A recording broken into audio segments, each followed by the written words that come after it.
Hey, what's up, everybody? Today we're going to be talking about niching, specifically your niche statements. And I want to talk about the strategy I use for reviewing these. I've helped so many people with this. As we scroll down, I have actual examples of me helping people. We're going to go through some of these just to get to some of the other content. We're going to talk about crafting effective niche statements. Now, not only did I highlight some key points here, I have some reflective questions you can use to revamp yours or to enhance yours.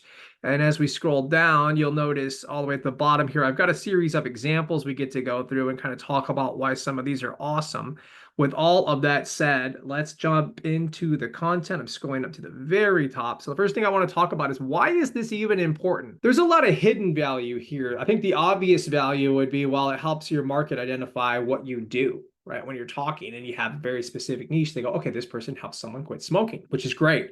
The next really important thing here is that it provides you as a business owner a lot of clarity about the type of content you're going to produce. When you're out and about, someone asks you, what do? You have this really nice, concise, impactful statement that you get to give them. And if you do it the way I am showing you here, my experience has been that it resonates so much that not only do they learn about your thing, if it's exciting, they'll share it with other people, which makes marketing easier, right? Out of that one interaction, we're getting multiple outputs. We always want to try to scale in that direction as much as we can. We talked about how it clarifies your offer, which is incredibly important. That's item number one here. Number two, step one of galvanizing your vision. So that's something I teach in the Hypno Business Accelerator program. Galvanizing your vision is essentially capturing all the value you produce beyond your initial impact. So your initial impact might be helping that person quit smoking. So my example of this was, I got to skip around here a little bit. My niche used to be, I help people quit smoking without cravings or weight gain, save a ton of money. So the galvanizing vision was the next statement. And I'm on a mission to help 1,000 people quit smoking. And once I've achieved that goal, we're going to generate $78 million over the next 30 years. So when I say that, there's a lot of information coming at people, but there's not a lot of wasted parts there. For one, it's impressive that you're helping people quit smoking and it's noble. But on top of that, there's this other mission, right? I used to refer to it as the evergreen stimulus package, producing this massive change without the need of a Congress or a president. It's just by helping people get rid of a behavior, a habit, an addiction they no longer want. And when I say that to folks, their mind's like, who are you? Right? That's incredible. And then they say, hey, I met this guy and this thing. And then maybe the person they talk to says, hey, my aunt wants to quit smoking. Do you have his number? Do you have his card? What was his name? Right? The very simple thing. And they go, yeah, he's on Facebook or whatever. Next tip, succinctly state how you help your clients overcome challenges. So I want to dive into that one more so when we get to number 4.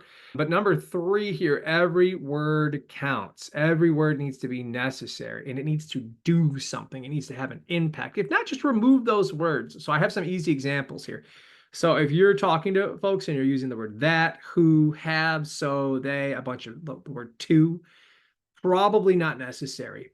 Just do it as an exercise. We actually have a couple of them down here. When we get to the review, we'll be able to see this in action. So number 4 here, outframe challenges you face with your market. So for the longest time, my niche statement was, I help people quit smoking without cravings or weight gain and save a ton of money. So you might ask, how did I come up with that?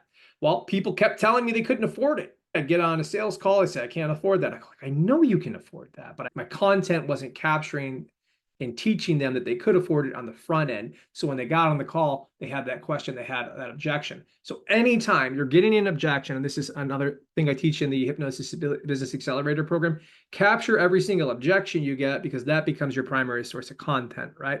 Talking about their problems, and then talking about the mistakes they can avoid. And then, of course, the objections. You want to be able to educate your market on how that's not going to be a problem for them when they work for you. The next thing they kept complaining about was when they try to quit smoking, they'd have cravings and weight gain. And at the time, I didn't realize people could just quit with cravings.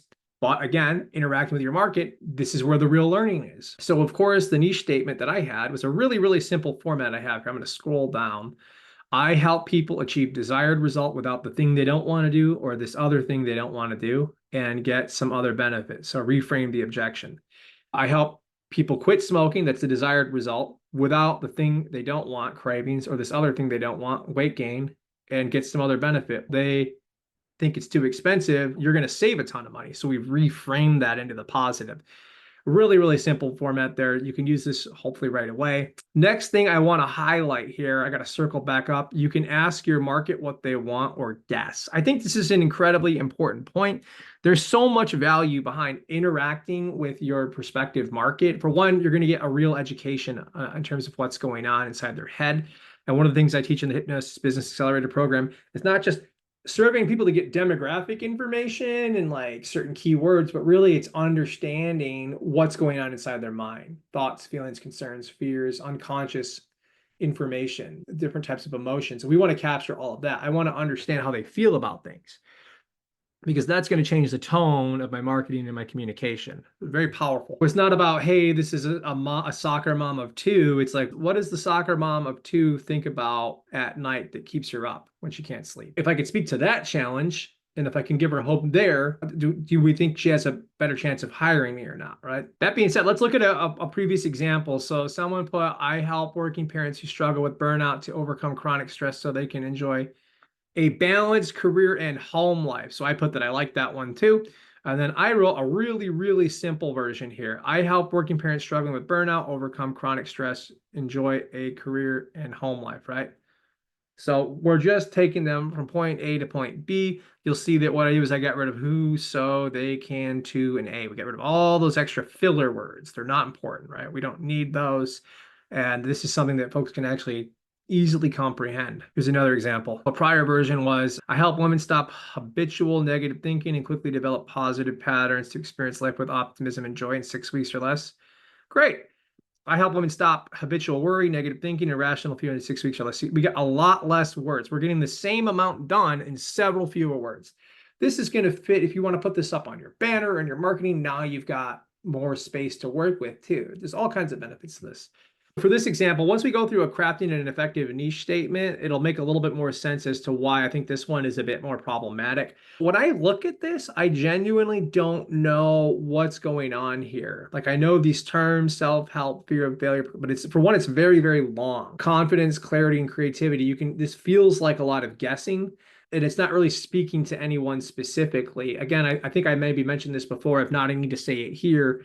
I think as practitioners, we think if we narrow our focus to a specific market segment, that means we are losing out on potentially helping other people. That has not been my experience. My experience has been quite the opposite. That when I niched in smoking cessation, I had plenty of people reach out to me. Fears, phobias, pain control, weight loss, all kinds of different presenting problems. Because I had that one consistent message and I developed a lot of competency around it, folks just naturally would assume over time that I could help them in other areas too. It's my assumption. And I think that should give you some relief, because saying, hey, I help people with this, don't be surprised. Folks are very likely to say, well, can you help me with this too? Because they really want to know. So that being said, let's get into this section. Here's a step-by-step guide with reflective questions to help you craft these statements. This will give you a good running start here. First thing you want to do is identify your target audience. So you want to focus on a specific group of people that would benefit the most from your services. Of course, you want to consider their age, occupation, any particular issues, just basically their demographics. That's incredibly important. Again, in the Hypnosis Business Accelerator program, I teach them how to go a little bit deeper than that. Reflective questions. So who are the specific people you help? What common characteristics or problems do they share? Hint, ask them, right? Start talking to these folks, get them on the phone. How can you connect with them to gather insights about their needs, right? Is it just a quick 15-minute survey, 20-minute survey? Do you want to have a list of questions prepared? How can you have that conversation with them to start to learn about them? I am blown away by the amount of lead gen I've gotten just from having an open, sincere conversation with people out there. Literally, I went into the call just wanting to learn from them. I was grateful for their time. And as I was exploring how certain problems were eating them up, sometimes it wasn't even that person that would help me. They'd say, hey, you know what? My aunt wants this. Can you help her with that? I go, yeah, of course I can. So understand that you never know the impact that's going to make. Just talking to an actual human being, there's a ton of value in that. Now they start to trust you and understand that you're a real person, not just some person on the phone, right? What problem are you helping them solve? If you don't have this question answered, how are you going to have a business? What problem are you helping the person solve? Super important, because the problem that you're helping solve is going to be related to your target market, right? Item 2, understand their pain points. Research and pinpoint the common challenges your audience faces. Tailor your services and your content to meet their specific needs. Start to talk about those things all the time. Reflective questions. What specific challenges do your potential clients face? You want to get as much clarity about that as possible. How do these impact their daily lives? So if you're smoking cessation, yes, they want to quit smoking. I could talk about that. And I could talk about the benefits of it. Or I could talk about the moment when they wake up every morning and they look in the mirror and they've been thinking about quitting smoking for several years and they just hate themselves. They hate the person they see in the mirror. And how great is it going to feel once they're on the other side of it and they get to look in the mirror and feel that pride and that love and appreciation for themselves and knowing they have the potential to make changes in their life. How wonderful is that going to be? Now, through the process of learning about our market to create a niche statement, what we've been able to do now is find sources of content. Oh, I even put that here. Use this for content. So does your service provide impact beyond solving their problem? Solving the problem would be the quitting smoking, but beyond that, hey, you know what? Now I look in the mirror and I'm so proud of the person I'm looking at. It's an incredible place to be for somebody. Think about how much they've been suffering and eating themselves alive. They no longer have to do that. It's worth every penny. It's worth more than every penny. I skipped one here. What transformations are they seeking? How do they describe what change will look like for them? This is incredibly important because if you're noticing a lot of consistency with that, that's the way you talk about the end game, the result after people work with you. We want to use their language. We want to capture as much of that as possible. We don't want to make up stuff in our head. Number 3, highlight your unique skills. Differentiate yourself by showcasing what sets you apart in the field. Can you produce results differently, faster, more thorough, easier than someone else? If the answer is no right now, then here's what you do.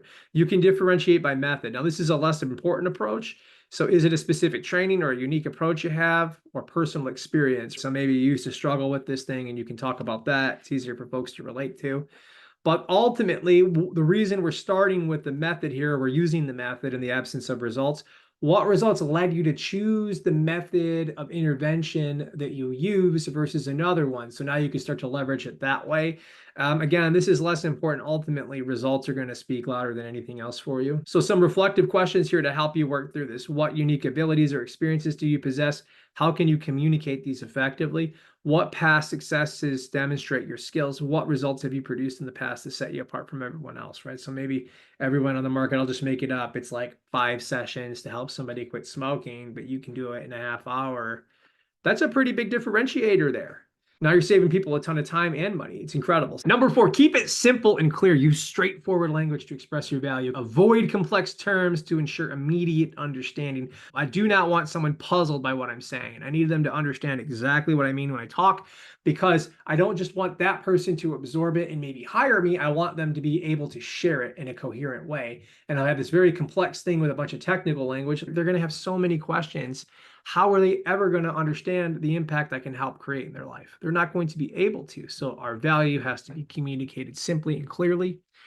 So some of the reflective questions: can a layperson understand your value proposition instantly? So think about it like this. If someone had never heard of hypnosis before and they're coming to see you, do they know what's going on? Or do you have to spend all this time talking about like the unconscious mind and the history of hypnosis and what makes it work? We can't do that, right? We need them to understand the value prop immediately. What simpler terms can articulate your offerings better? I think that's pretty straightforward. You'll notice in my example, I don't mention hypnosis at all, right? I help people quit smoking without cravings or weight gain and save a ton of money. No mention of hypnosis whatsoever, even in my galvanizing statement, because that's not the impact. Right? I use hypnosis as a tool to create the impact, but that's not the impact I'm after. Focus on transformations, highlight changes clients can expect, emphasize the transformation rather than just the process. So we want to, again, focus on the results here. So what transformations have your past clients experienced? How can you illustrate potential life changes vividly? What is the ideal outcome for your clients? So the ideal outcome is they're not dealing with cravings, they're not dealing with weight gain, they're saving a ton of money. Incredibly simple. Another thing that works really well is using emotionally charged language. So you want to engage your audience with emotionally resonant language, addressing feelings they aspire to achieve, right? Also, things that they're afraid of can help. So here's a couple examples as we dive into this. What emotional states do your clients seek? So maybe they want ease of use, right? They want this to be a simple process. That now I'm going to talk about how it can be easy. Well, what scares them is another question. How can you make it less scary? How do we speak to that? How do we give them that comfort and security to work with you? And of course, the pain is what's going to help them move away from the problem state as well. So you want to start to understand what are the emotions your market experiences. How can we put those into your niche statement? It can really add another layer to it. Number 7, you got to be able to test and refine these. You're not always going to get it right on the first try. It's not the most important thing on the planet anyway, but I think it's great in terms of having that clarity and insight when you're communicating with folks. Having a singular focus really drowns out a lot of confusion and noise you might experience as you're starting your clinic. So what we want to do then is we're testing and refining is gather feedback to improve your statements, be open to refining your message for clarity and impact, always clarity and impact, always tighter and more dense and more powerful. So some reflective questions. What feedback can improve your messaging?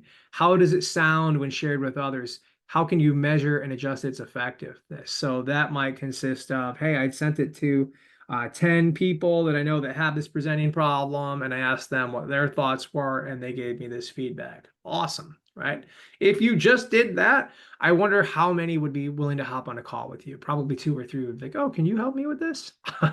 Down to number 8, be authentic and genuine. Ensure your statement reflects your true approach and philosophy, building trust with authenticity.